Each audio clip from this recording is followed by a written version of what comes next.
Good morning and welcome to everyone. Let me first apologize for the delayed start. We were having a bit of technical challenges, but we seem to be back on track now. So let me first again welcome you to our first in our series of Google Plus Hangouts entitled Are You In, Are You Out? And joining us at Youth In. These Hangouts are a series of online discussions that we're using to promote the portal, which is www.youth-in.com, as well as our Facebook page, facebook.com/youthinnovation. And we're encouraging and promoting dialogue amongst our Caribbean youth and, of course, our international visitors that are joining us as well. These discussions are being streamed live, my apologies, and so we are very excited to welcome two very young media leaders in their own countries. Please welcome Vincentian Claire Keyser. She's the CEO and editor-in-chief of the Searchlight newspaper in St. Vincent and Grenadines. Well, thank you, Khalid. Good morning to everyone. I wish to thank UNDP and UTIN for inviting Searchlight to be part of this discussion. Great. And joining us as well is Clinton Reynolds. He's from the St. Lucia Media Association. He's the president of that organization. Good morning, Clinton. Good morning, Khalid, and good morning, Claire. Thank you very much for having me in this discussion, and also thank you to UNDP and Youth In for seeing my input as valuable to this discussion. Great. So the Youth In project, it's being implemented by the UNDP, Barbados, and the OECS Sub-Regional Office. And the Youth In is a project which looks at an integrated approach for getting young people involved in the Caribbean through various areas such as arts and culture, to media, to politics, you name it. It's a very encompassing project, and it covers all 20 CARICOM member and associate member states. So today's topic is entitled Young People This, Young People That, What Media Says About Youth. So of course I'll just ask our panelists to just give a brief background of themselves, and then I'll just repeat the question again so that I can have their opinions on it. Over to Claire first, and then we'll have Clinton. Okay, thanks, Clinton. My name is Claire Keyser, as you said. I am the CEO of Interactive Media Limited, which publishes the Searchlight newspaper, of which I am also the editor. I've been in the media now full-time for just about 7 years. Before that, I worked in information technology, project management, and prior to that, teaching. So I'm not as young as I may seem. Searchlight is published twice a week on Tuesdays and Fridays. And according to the last media survey, we enjoy a readership of about 82%. We also publish online. We have an online edition, www.searchlight.vc, and we also have a Facebook page, so you can like us. There are two other newspapers in St. Vincent, but they're weeklies. And I must say that our editorial staff is very youthful. We have 7 persons on our editorial staff. I am the oldest one, with the youngest one being 18. We have another reporter, he's 25, and the others are in their 30s. So we are not just our mindset. You know, we are a young newspaper, not just in terms of how long the newspaper has been around, but in terms of the people who actually produce the news. Okay, great. Thank you so much, Claire. I'll hand over to Clinton now. Okay, my name is Clinton Reynolds. Currently, I am the president of the Media Association of St. Lucia. And like Claire, I may look young, but I like to tell people I'm old, I just look good. I've been in media mainstream for the last 17 years, going on 18 years. I started in 1995 as a reporter. I have worked in all aspects of news, worked in the US with an ABC affiliate in Oklahoma, came back. I was the editor or the news director at the television station. After I left, I started my own business, communication consultancy, media and communication consultancy. Right now, I'm with Dare Broadcasting service doing a couple of shows a week, and also filling in for the news director when he's out on vacation and stuff like that. So I'm not full-time in a newsroom, but then I do 2 news programs every week. And also I have my company, as I said, Infinite Horizons Incorporated, working with the Water and Sewage Company, providing communication, also the St. Lucia and Seaports Authority, Carelec, and a number of other organizations and agencies on scene. Nice. And I also do a lot of work with youth. We have a group, the Neighborhood Friends Network. We go into the inner city and actually try to get youth to elevate their thinking and also to get themselves out of the position they're in. And we do homework assistance for the young ones, you know, kindergarten to CXC Form 5. And that has been going on for 3 years now. So a lot of work going on in St. Lucia. Okay, great. Thank you so much. All right, so let me just repeat the question again for those that are joining. And I see we have persons from St. Kitts and Nevis and Suriname already logged on. They just sent messages. And just repeating the question again, it's young people this, young people that. What media says about youth? So let me start with Claire again. In your experience in media in St. Vincent and the Grenadines, I noted here that you have a team of 7 editorial staff. Your youngest is 18 years old. Very commendable, I must say. So very good to the St. Vincent and the Grenadines Searchlight newspaper for that. I think it's something that many of our other media outlets can also emulate.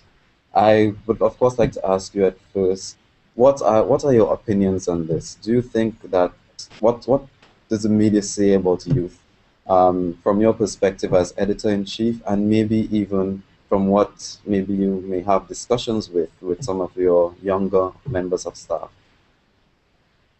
Okay, thanks, Khalid. Let's just say when we report new. We sometimes get a lot of criticism from the public that the news that we carry about young people tends to be negative, and we don't report enough on the positive things young people are involved in, and our focus is mainly on crime and when they get in trouble. But it may appear that way, but that is not so. Ever since Searchlight was established 17 years ago, we have had a very strong education and young people focus. And I can speak a little bit about that, more about that, you know, later if anybody's interested. But just to bear out what I've said in terms of Searchlight carrying much more positive news than negative news about young people. In the last 3 months or so, I did a check. We carried 221 stories about young people. 221. And of that number, 29% had to do with sports, 18% had to do with achievement, whether academic achievement, professional achievement, or the creative arts, and only 14% were crime related. So I believe that very often the perception that we focus on negative is because the very readers themselves are more interested in the stories about crime or things negative, and they tend to overlook the positive stories that we do carry. So that is why, because obviously those stories are more sensational. So I think it's just a perception. I don't think I know it's just a perception. It can't be borne out in terms of fact. In recent times, though, what I've noticed, which is a little troubling, is that we have had quite a few reports about youth suicides. Also, stories to do with teenage girls who have been running away from home in recent times. All of a sudden, those two things are very topical, and I don't know where that's coming from. But we generally youth is covered positively in Searchlight. Okay. All right. Thank you so much, Claire. There were a number of issues that came up, so I think we'll try to tackle those during the discussions. Hopefully, we have enough time to cover it all. But I, of course, would like to just throw it over to Clinton. You had mentioned that you had some experience working in Oklahoma, was it? Yes, Oklahoma. Right. And so I think based on your, Oklahoma experience to your St. Lucian experience or Caribbean type experience, what are your thoughts? What is the media saying about you from your point of view? Well, as Claire was saying, she more or less covered most of it. Mhm. However, what it is, you find youth engaged in a lot of the crimes that happen around St. Lucia and also other places as well. If you hear about an elderly person or middle-aged person involved in crime, that would be a rarity. It will not be something that would be the norm or considered the norm. So this is why we say that people are saying negative things about youth. The positive is also being covered. But because the positive is not that sexy, it's not that intriguing, it's not something that people would lead with in a newscast or would put as front page on a newspaper, then those areas tend to get sidelined, and then you get the complaints from the public that youth are always portrayed in a negative light. What I want to say about this, though, is I challenge those people who are making those claims to identify some positive stories that they would be interested in, that they don't have a personal interest in, that they'd like to see as a top story. So it is what people crave, it's what they want to know. So if there is a shooting, if there is a stabbing, if there is some confusion or conflict, that's what people like to see. That is what drives them, and that is why it appears that those things get the spotlight, and sometimes they do. Sometimes they do because of the interest that the population and also the target audience pay on these things. But other areas do get covered. We have a National Youth Council, for example, which has been working and which has been in existence for over 20 years, close to 30 years now. And that youth organization has been rallying youth. They have been speaking out on various issues that affect us in the society. And so they get covered. And probably people don't look at them per se as youth, but just look at the issues that they address. Okay, very interesting. Because I think I was reading a little bit before we started today's discussion, and I saw in the Guardian newspaper from the UK, there was a statement made that broadcasters were being accused of negatively stereotyping young people. And the article went on, because it was based on results from a survey in which young people were saying that they were being portrayed negatively on the screen, and they complained that they were being stereotyped as being disrespectful, living unproductive lives, etc., etc. And I think it is very interesting to note that in St. Lucia and in St. Vincent, and I assume in the rest of the Caribbean, that although there is a interest in covering the sensational issues, crime and violence, and now St. Vincent is noticing increases in terms of suicides, etc., that regardless of that, there is still interest in covering various stories. Claire, you mentioned that 321 stories, there was 29% on sports. 221. 221, my apologies. Yeah, 29% sports, 18% achievement in different areas, 14% crime, and 39%, other areas like youth training, workshops, graduations, and that kind of thing. Okay, and I think so. One of the challenges I know that myself and maybe other young people in various organizations, similar like the NYC in St. Lucia, It is how do we try to change the image of young people that, or maybe of society that thinks that, the issues of crime and violence are more sensational as opposed to different positive things that are happening with young people. I know one of the reasons UNDP and its implementing partners have launched or are going to launch this Youth in Portal on Wednesday is because we really wanted to highlight some of the positive things that young people are doing in the Caribbean. And even though we have not officially launched it, we have had several young people that are asking us, how can we get involved? So, Clinton, I do take the point that you're making that it would be good to start identifying some of the positive things that are happening, challenging people. How can we identify positive things?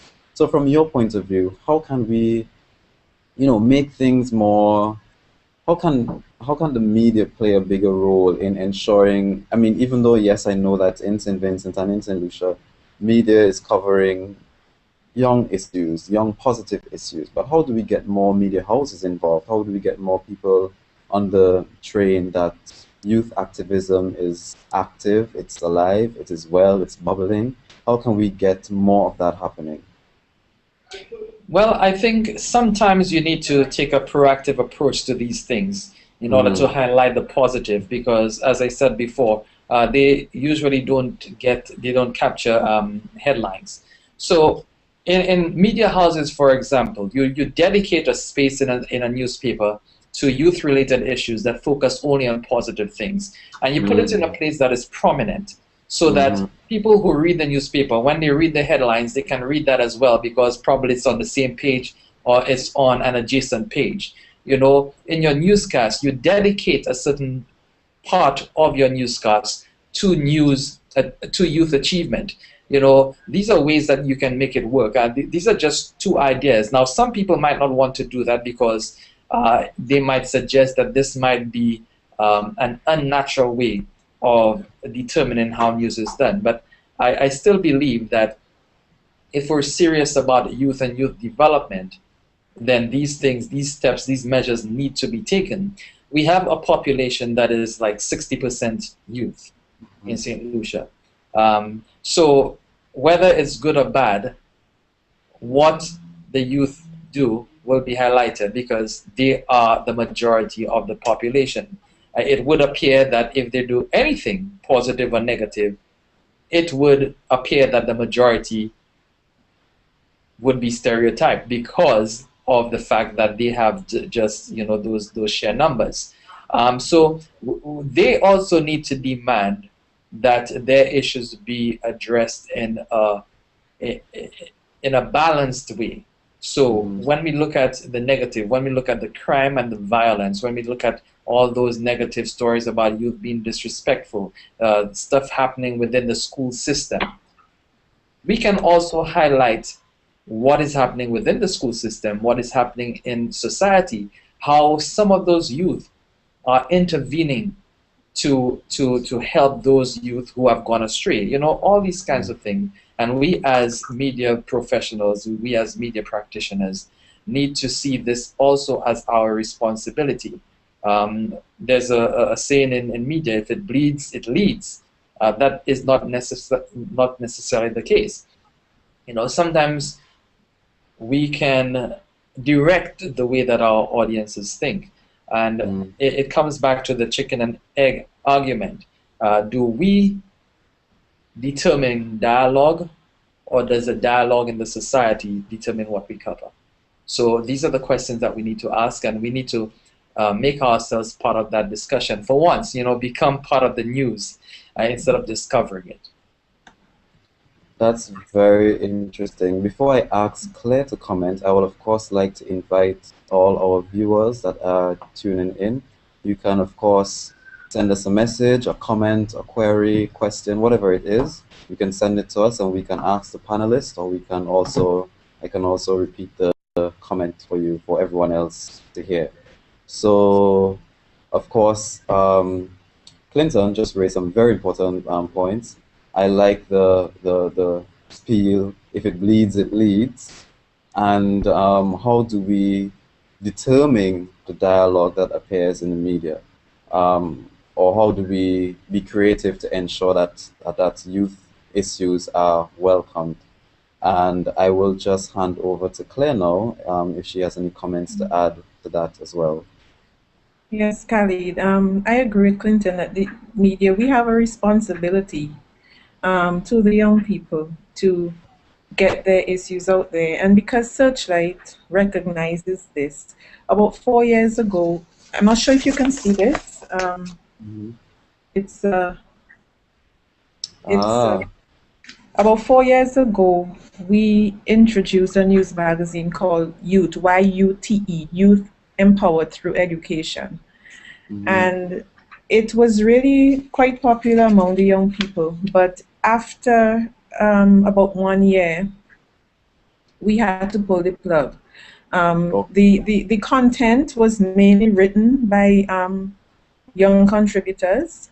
All of the stories had to do with issues faced by young people, positive things being done by young people, and that sort of thing. But because of lack of corporate sponsorship, we just couldn't carry it any longer. So it goes back to what we were talking about before. In terms of the general population, okay, yes, we've been criticized about, leading with whatever is bleeding. And we are told we need to focus on the young people. But we did that. We did that for over a year. And we didn't, despite our best efforts. I mean, a few people came on board, a few sponsors and so on. But it just never picked up among the general population. We weren't able to go any further with it. And, that was a little sad. And Clinton made the point that, youth need to demand that they, more positive focus is placed on them and that kind of thing. And I would really love for young people to be more demanding and let their opinions be heard. And when I was doing my little check of the newspaper for the last 3 months, we had 150 opinions, which we published in our letters pages, our opinion pages and so on. And only 12 of those were written by members of the public 29 years and on. I know young people have lots of opinions. They're very vocal. They're vocal on Facebook. They're vocal in their little groups. They're vocal but I'm not sure why they're not engaged in mainstream media. I'm not sure if it's because they don't read mainstream media, but I want for them to approach us more, engage us, write letters to the editor, If I could just come in there, Claire, I think you touched on a very important issue, that is on sponsorship or support, financial support, because media run on finance, and if you don't have it, then you shut down. And notwithstanding that 60% of the population is youthful, the majority of the money is in the hands of an older population. And they determine what is important to them, what would cause them to be more successful in business, what will cause them to put something aside for retirement. These are the issues that affect them. So the youth issues don't necessarily speak to them unless if they're in a position where they have youthful children, where they want direction, they want to make sure that these children are making the right choices, that whatever happens in society does not affect them too adversely. Then you see them showing more interest. But then what needs to be done? A correlation needs to be made between youth, say, unemployment, youth and crime and violence, and what their interests are, their survival is. Because what we try to put forward to some of these individuals is that if, for example, we go into the inner city and we're able to change a handful of people's minds, okay, that means that these are 5 fewer people who would try to break into your house. Okay, now when you're at a point where you have worked so hard and you have saved up and you have bought certain things, the last thing you'd want is somebody to break into your house. So now you're speaking directly to them and what interests them, and now they'll be more willing to invest in the youth so that their interests can be safeguarded, their interests can be protected by investing in stuff for the youth so that they do not go the deviant way and get involved in crime and violence and other negative aspects of life. It's very interesting. Claire, I must say that I think in other Caribbean countries, they have been trying to get the youth newspaper type thing going. I know in Barbados and in other Caribbean countries, they have been working on the daily newspapers, for example. They have a weekly edition or a weekly edition that is considered a youth portion of the newspaper. And I think it was the Nation newspaper that recently moved from being a print to an online edition of that same paper, because I think they were also trying to meet young people where they are at. So we do have one question that I just received here, and so I will throw it out to the panel. And we would like to know if you think that youth read mainstream media, the papers, etc. And if they don't, then should the traditional media go where youth are, whether it's on Facebook, Twitter, the social media type things? What are your comments as it relates to that? Clinton? I don't think that youth read mainstream media, papers in particular, as they should, or as I'm sure Claire would love them to. We need to get up with technology. We need to be in touch with what youth are in touch with. The Facebooks, Twitters, the YouTube, and all these various media that can be used to bring across the messages. We do not grasp them as we should, and we should find a way. If we don't get them at 7 o'clock when the newscast is on, and if we don't get them on Thursday and Tuesdays when we're publishing the Searchlight newspaper, then we should find a way to put interesting, tidbits, pieces of the news online, so that you meet them where they are. Instead of having them come to you, you go out to meet them. And I think we have been lacking to a large extent in that regard. Before, TV was very cumbersome, radio to some extent, but now it's simple. Look at this right now. We're having this video chat. I'm in my office, Claire's in hers, you're in your office, and we can all come together and meet and discuss those issues. Why not use those forums to reach the youth?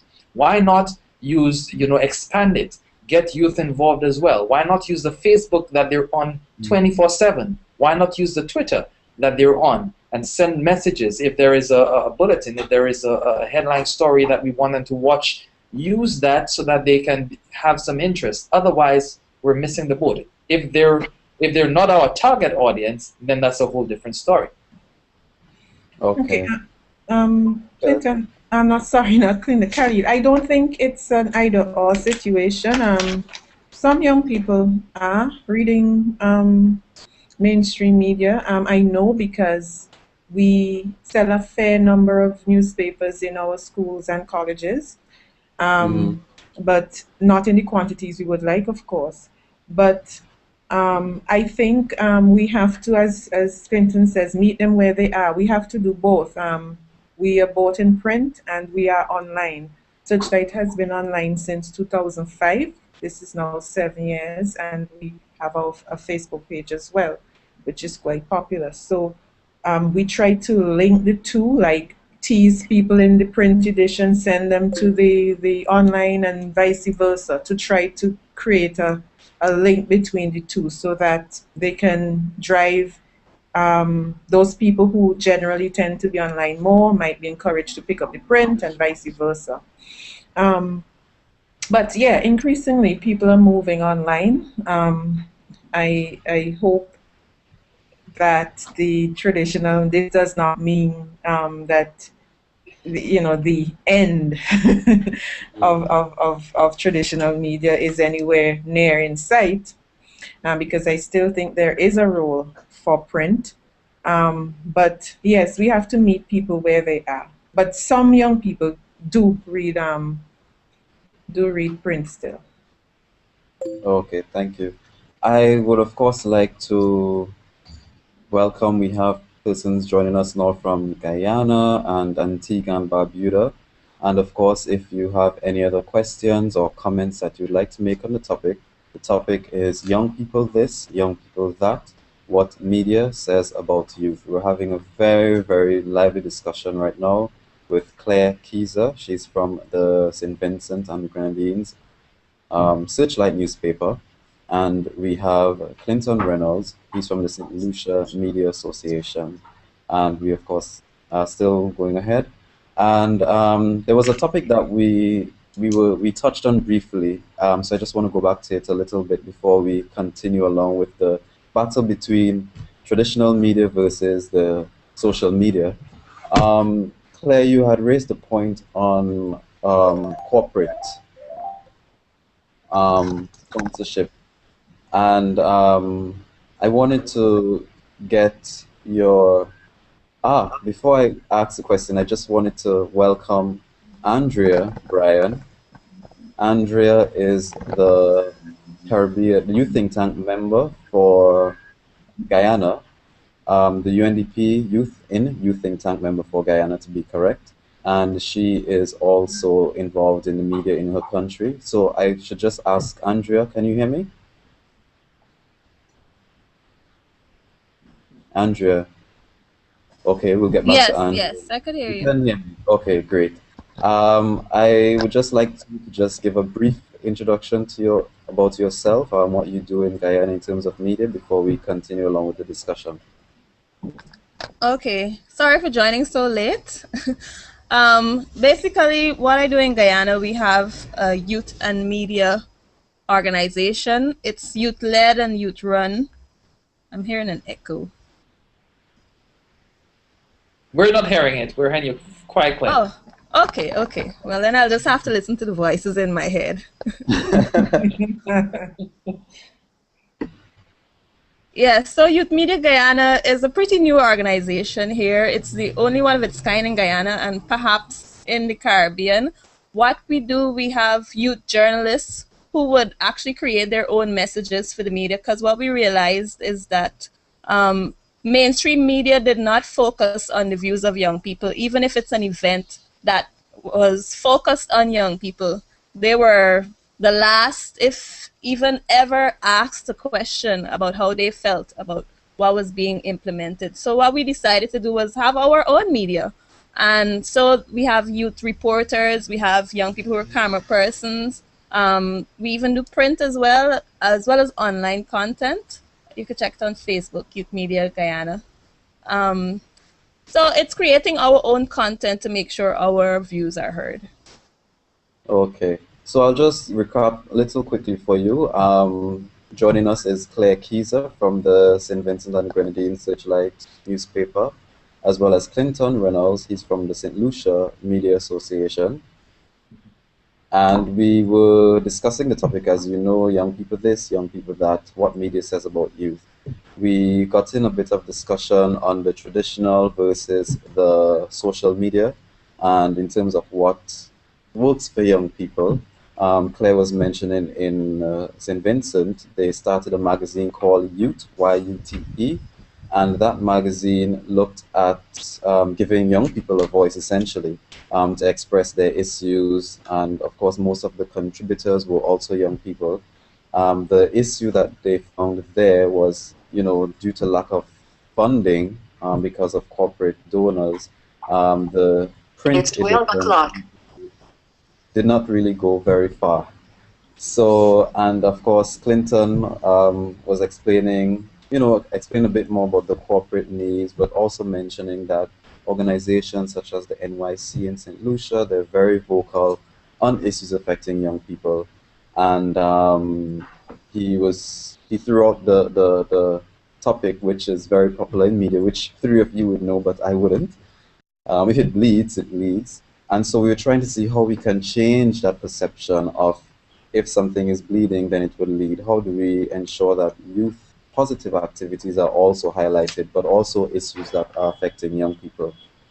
So I would like to just, since we have another question, I would just like to throw it out to the panel. And it's essentially a question slash comment, and it reads, the tone of Caribbean media tends to be very conservative. You can let us know if you agree or disagree. And do you think that newspapers, that they need to be more edgy or have more edgy topics, whether it's discussing issues such as sexuality, fashion, the topical events, whether it's rally, if it's popular in a country, or graffiti art, for example, things that young people are interested in. Do you think that the tone of media needs to change to something a little less conservative, but something that more attracts edgy type things? I'll start with Andrea. Well, at least in Guyana, I think it's extremely conservative. I think as a whole, the region kind of, treads softly on ticklish areas. And that's something that we probably have to change as a culture, to be more outspoken on certain issues. In order for young people to really participate, they have to realize that they have that space to do so. And they shouldn't feel intimidated if they want to share their views as clearly as possible.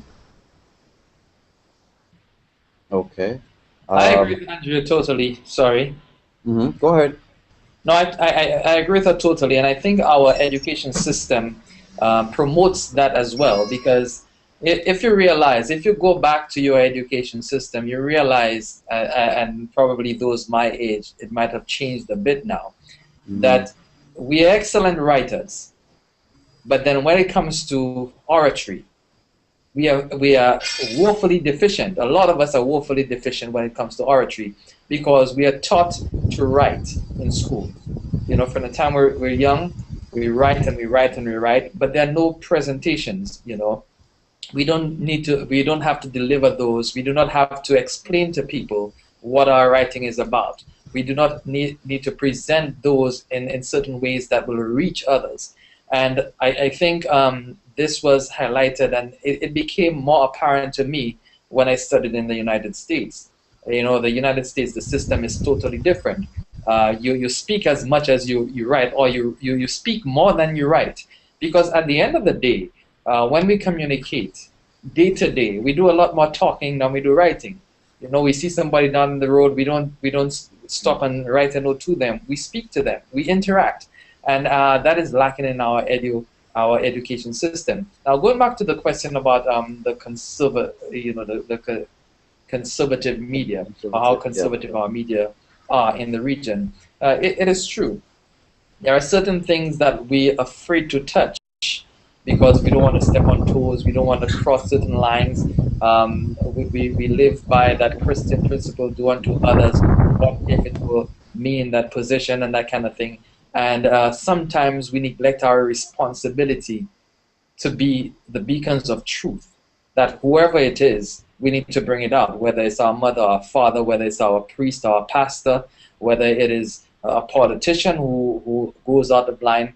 And that in itself engenders a certain measure of corruption in our society, where those people in higher office, or those people in authority, they know that our society is such that people don't speak officially.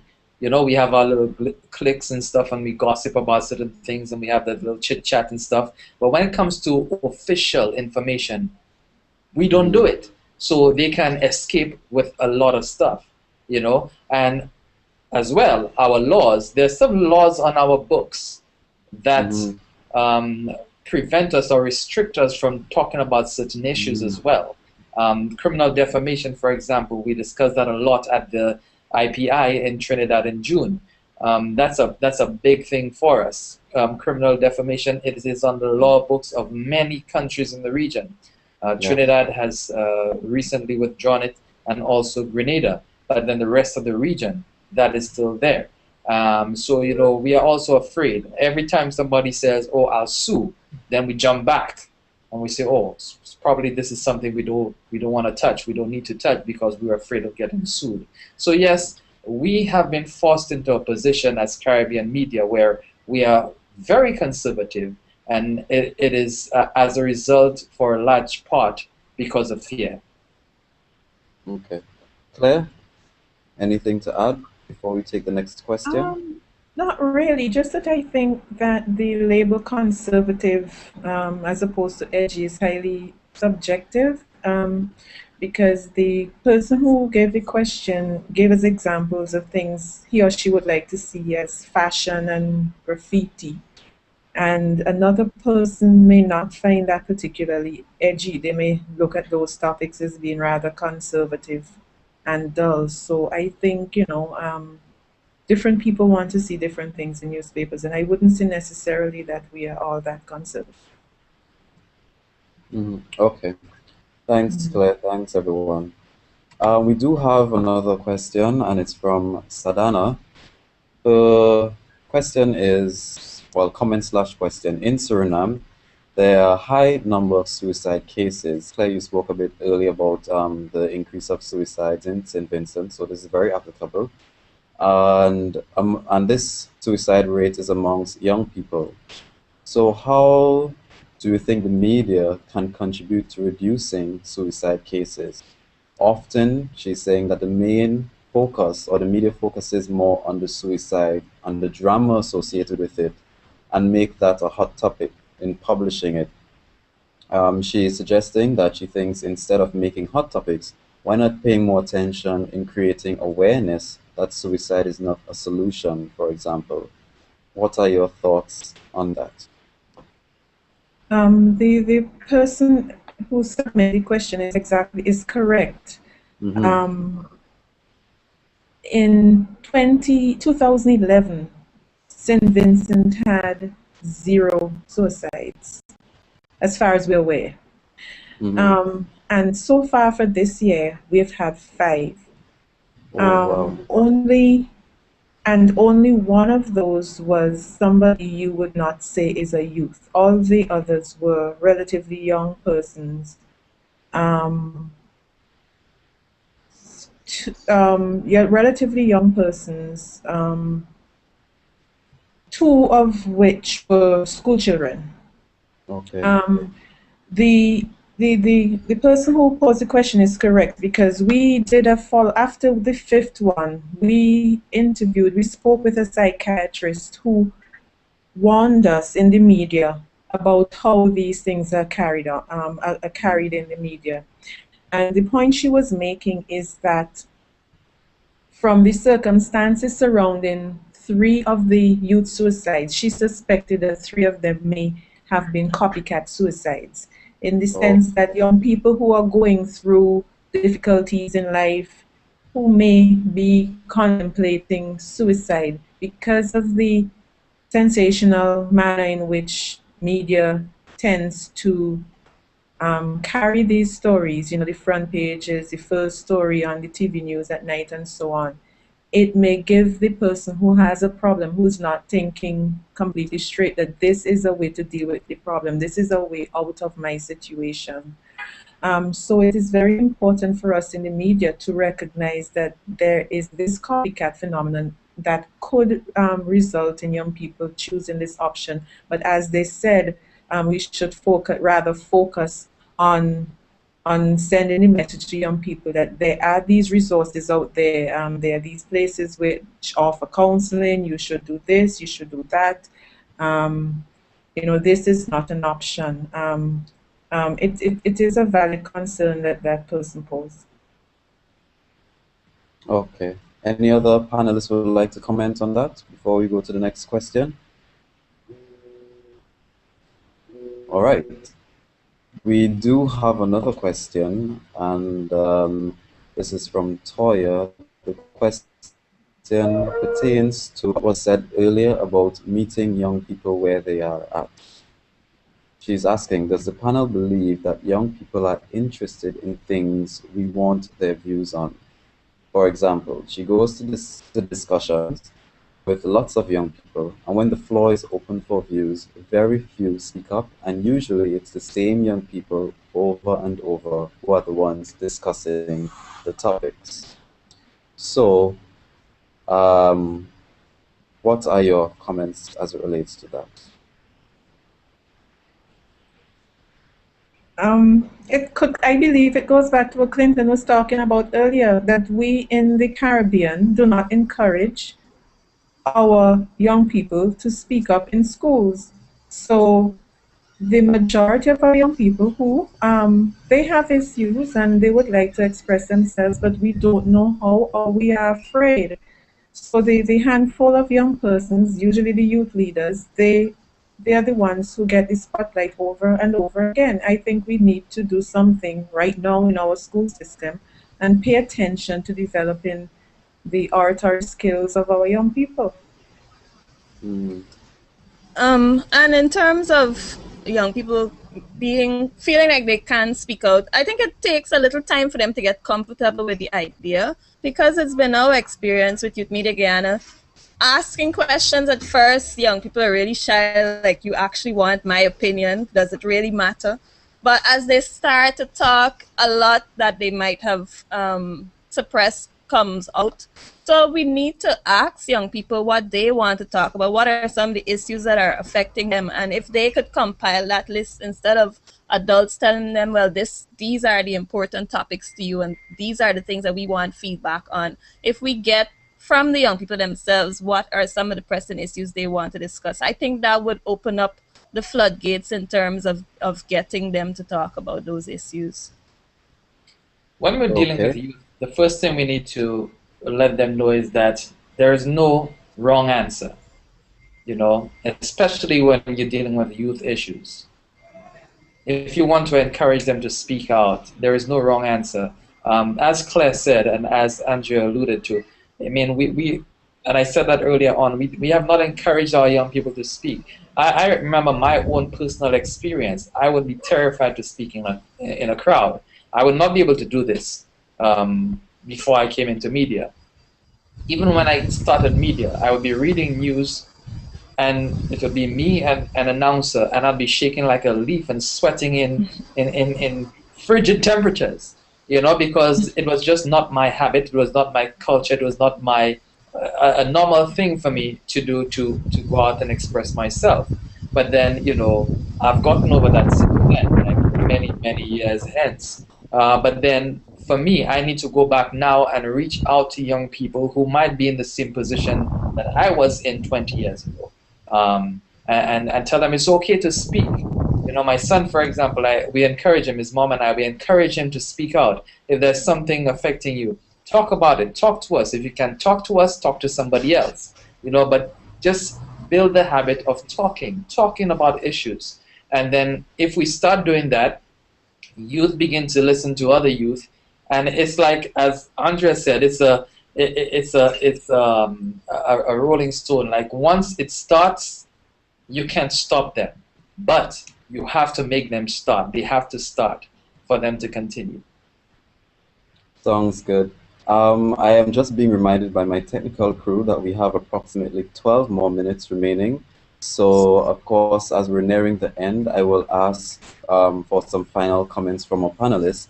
But I also would like to thank Sadhana for that interesting comment as it relates to the suicide, and of course to Toya as it relates to young people. And the three panelists are correct.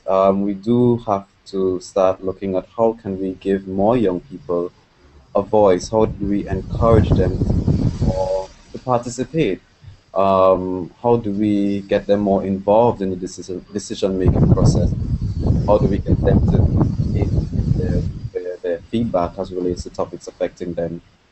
I do have two other questions. I think they may probably be the final questions as well. So the next question asks, what about citizen journalism? Is this a culture that we have skills? What is the level of credibility? Is there a regional platform for it? The question relates to citizen journalism. Is there a culture that we have skills? What is the level of credibility? Is there a regional platform for citizen journalism? Claire, maybe we could take your comment first. I'm not sure if there is a regional platform for it, but there is a role for citizen journalists. But I, well, obviously, coming from my background, I and we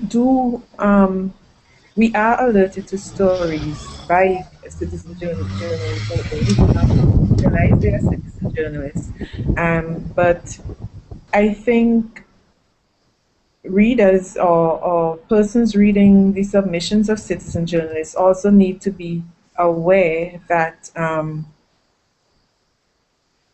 the content has not been moderated, and sometimes, not always, sometimes some of the citizen journalists do not hold themselves to the standards of other journalists who may have been formally trained.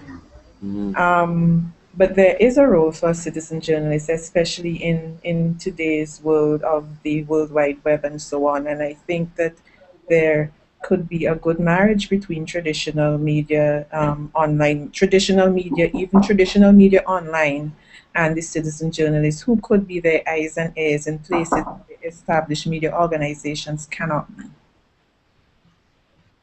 Okay. Any other panelists would like to add to that? Maybe Andrea?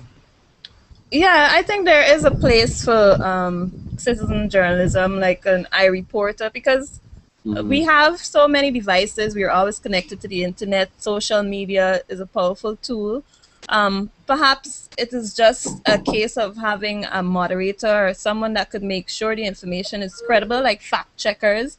I don't think we have the platform regionally as yet to receive so much data from across the region, but this is something that is definitely could be developed if we are serious about getting the views of young people across the region. That is something that should be worked on. Yes. Facebook, YouTube platforms, they're already there for us. We just exactly. need to Agreed. And I also think that we also have a lot of persons that are engaging in things like blogs and writing stories on various things. I mean, even if you watch CNN, for example, you would find that they're also having the same iReporter thing that Andrea had mentioned, where citizens are being able to essentially create their own stories, their own newspaper articles, their own blogs, take their own photos and even video and submit it to media houses. So I must say, go ahead, Andrea. That's where YouthIn could come in, actually, because that's a regional platform, so they could send all the information to you. Thank you, Andrea. Thank you. Much appreciated.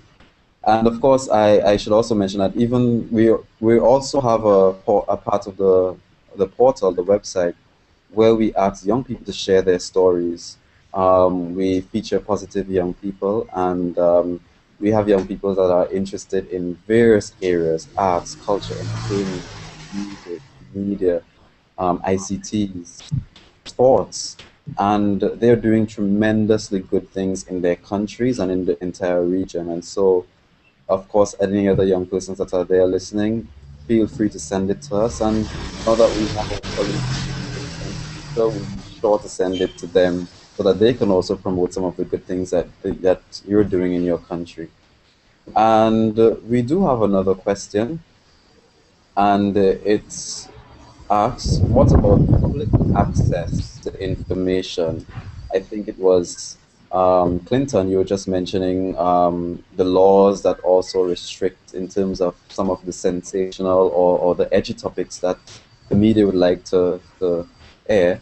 And the question, I'm just repeating again, what about public access to information? How does increasing access to pertinent information help in counteracting the solely negative portrayal of youth and cause young people to speak out more? So how is this access to information? How does it how does the increased access to information help to counteract that negative portrayal of young people? And what can we do to ensure that young people speak out more? I think information is power, and that has been said many times over. Information is power, and like with anybody else, if youth get information, they're empowered, and there are certain things that happen in our society that remain behind closed doors, that information never emerges. But if we develop again a culture of openness, especially when it comes to our authorities, our public officials, then youth will be more empowered because they will know exactly what is going on, how things work, how things are disproportionate or unequal, so that they can speak out on these things. And trust me, when people realize that they are being disadvantaged because of their status in life or because of the group that they belong to, whether it's youth, whether it's a religious group, whether it is a political group, then things start to happen. Let's go back recently to the Arab Spring, how this just spread like wildfire in the Middle East, because people felt that they were not being treated fairly. The same thing, I'm not advocating for any such to happen in the Caribbean, not St. Lucia, not St. Vincent, not Guyana, not any island in the Caribbean. However, when we begin to get information and we become enlightened, then our mindsets change, and the distance that we're willing to go to make things better, to make things just, might just change as well. Yeah, access to information is important, not just for in terms of youth issues or for young people. It's important for society in general. And a good way, a good first step would be for governments in the region to pass the Freedom of Information Act. Like for example, in St. Vincent and the Grenadines, this act was passed since 2003, I think, but it has yet to become operational. And, you wonder why. The thing is, when people have access to information, as Clinton said, information is power, but besides that, there's so many things that people's imaginations go wild when there is speculation, and sometimes the truth is power. There's nothing that beats the truth. And so we would want to encourage governments as far as possible to enact such legislation, make them operational. I mean, if there is good governance, what is it are you hiding? I mean, why would you want to hide? Of course, we're not talking about issues that would compromise information that would compromise the national security of our countries, but sometimes it's just a very simple matter that could clear up an issue or empower particular interest groups that is being withheld from people. Thanks, Claire. Andrea?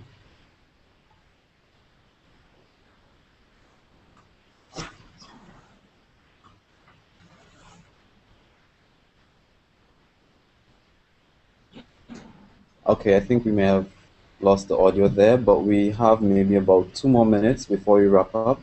So I wanted to just give each of you maybe about 30 seconds, not more, to just give your closing remarks, and then I'll officially thank and close today's session.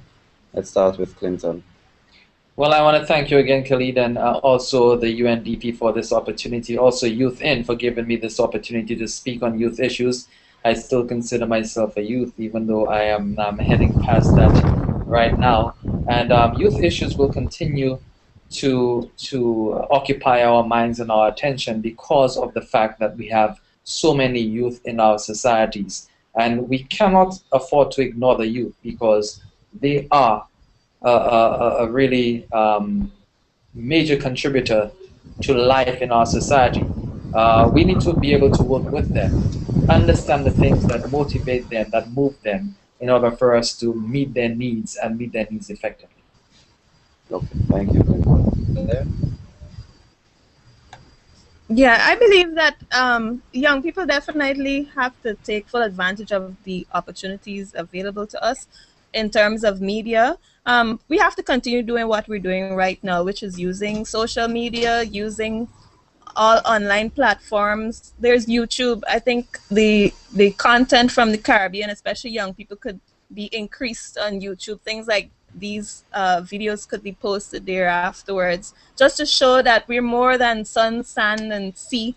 We're a sea of young people with great talent, great ideas. We're problem solvers and so on. So it's definitely important for us to utilize all access to the media to be able to get our voices heard across the region and worldwide.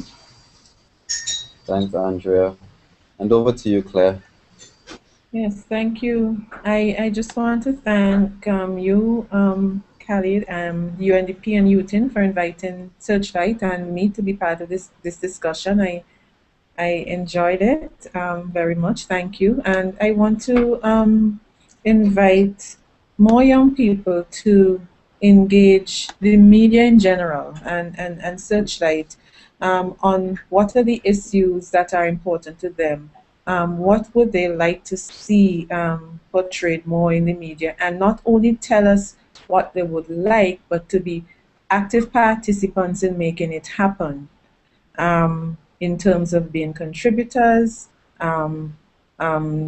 taking us in the right direction of the story and so on. So I just want to say this was a very useful discussion this morning. I certainly learned a lot, and I want to wish you all the best with the launch of UTIN later this week. Thank you very much. And a sincere thank to you, the panelists. Thank you, Andrea. Thank you, Claire. Thank you, Clinton. On behalf of everyone here, the technical crew as well, we express thanks to you. We had some thanks coming in from the persons that also left questions: Toya, Sadhana, Shireen. Thank you to all the persons that tuned in from across the Caribbean.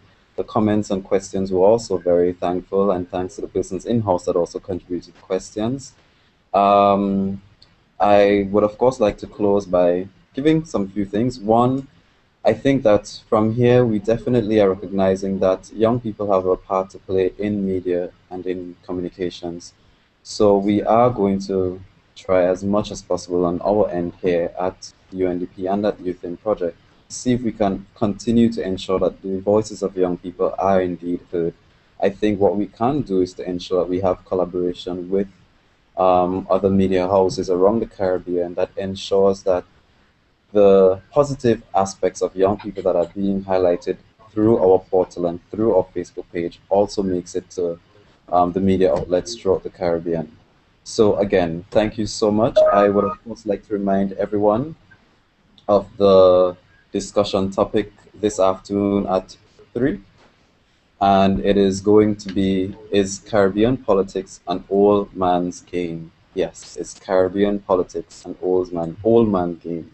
So tune in this afternoon at 3 p.m.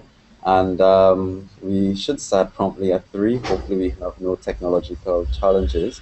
And again, thank you to everyone, and thanks to my tech crew sitting inside here with me, and thanks to everyone that tuned in. Have a great day. And thank you very much. www.youth-in.com and like us on Facebook, facebook.com/youthinnovation. Take care.